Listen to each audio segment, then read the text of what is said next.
कड़ीन्द्री वरकर्ती खर्पर भुजा हुंकार विजत्त भवा खर्बा नील विशाल पिंगल जटा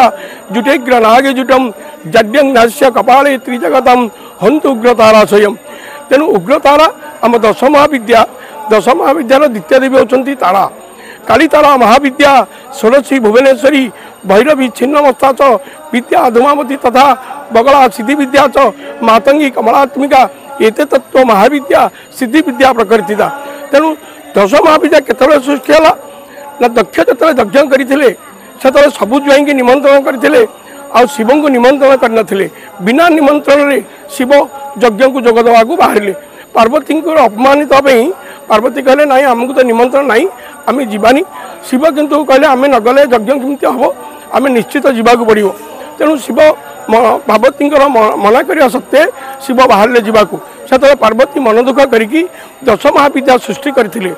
दश महाविद्या गोटे पटे काली तारा षोडशी भुवनेश्वरी चारि कोण चारि दिगरे चारि उपरे तले सबू तारा रहिले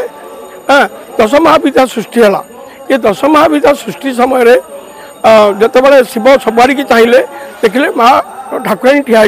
तेणु सी आगे जापारे से से दश महाविद्या दर्शन करते। से दश महाविद्यारू तारा होती द्वितीय महाविद्या गोटे गोटे ग्रहंकर से इष्टदेवी शनिकर इष्टदेवी दक्षिण काली बृहस्पति इष्टदेवी तारा तेणु सेपरी बुधंकर इष्टदेवी त्रिपुरा सुंदरी अनेक किंवदंती अच्छी तारांकर